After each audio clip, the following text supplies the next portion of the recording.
este año nuevamente nos han dado una mano en Cuero de Zorro.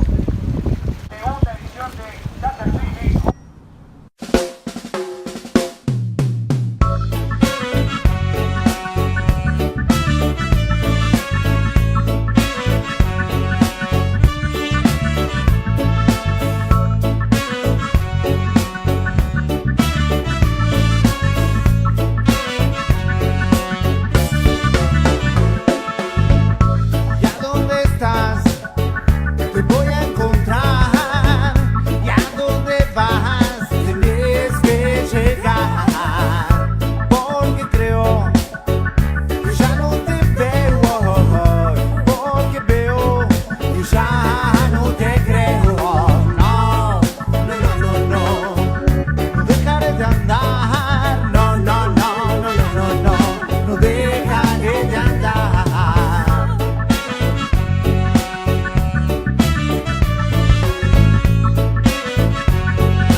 Muchas gracias, un fuerte aplauso, esto se hace entre todos.